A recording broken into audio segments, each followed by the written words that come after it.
أعزائي المشاهدين، السلام عليكم ورحمة الله وبركاته. كلنا نسمع عن الخسوف والكسوف، ولكن يا ترى بقى إيه الفرق بين الخسوف والكسوف؟ خلينا قبل ما نبدأ بقى نقول إن الخسوف ده بيحصل للقمر والكسوف بيحصل للشمس.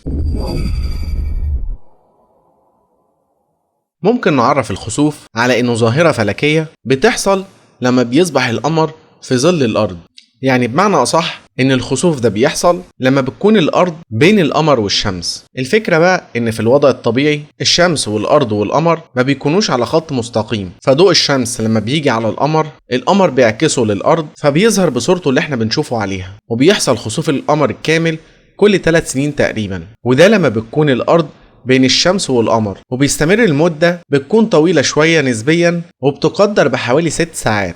أما بقى عن أنواع خسوف القمر ففي 3 أنواع. أولا الخسوف الكلي، وده بيحصل لما بيدخل سطح القمر بالكامل في ظل الأرض. أما عن الخسوف الجزئي فده بيحصل لما بيدخل جزء من سطح القمر في ظل الأرض. أما بقى عن الخسوف الثالث وهو خسوف شبه الظل، وده بيحصل لما بيدخل القمر في منطقة شبه الظل وهي الجزء الخافت من ظل الأرض. وبكده نكون عرفنا خسوف القمر وأنواعه.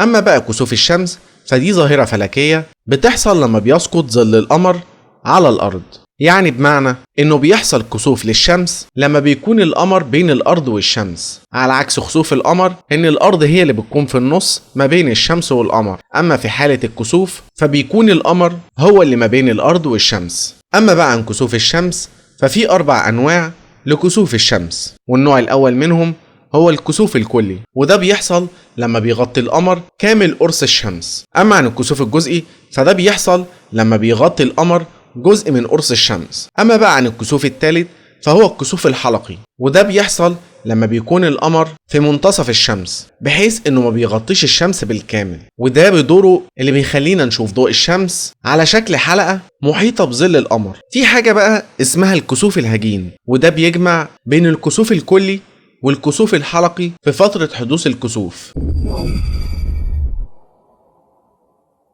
شروط حدوث خسوف القمر وكسوف الشمس: بيميل مدار القمر حوالين الأرض حوالي 5 درجات عن مستوى مدار الأرض حوالين الشمس، وبالتالي مش هيحصل خسوف أو كسوف في كل شهر. فعلشان بقى يحصل كسوف للشمس أو خسوف للقمر فلازم تتوفر بعض الشروط، وهي إن القمر يكون بدر، وده شرط أساسي عشان تحصل ظاهرة الخسوف، وظهوره في طور المحاق عشان يحصل كسوف للشمس، والقمر يكون في مكان بالقرب من نقطتين اللي بيتقاطع عندها مداره مع مستوى مدار الأرض. وبس كده نكون اتكلمنا عن ظاهرة الخسوف والكسوف. ما تنسوش بقى لو عندكم ترشيح لحلقة اكتبوا لي في التعليقات، ولو عجبك الفيديو ما تنساش اللايك الجميل واشترك في القناة عشان يوصلك كل جديد. وبس كده، سلام.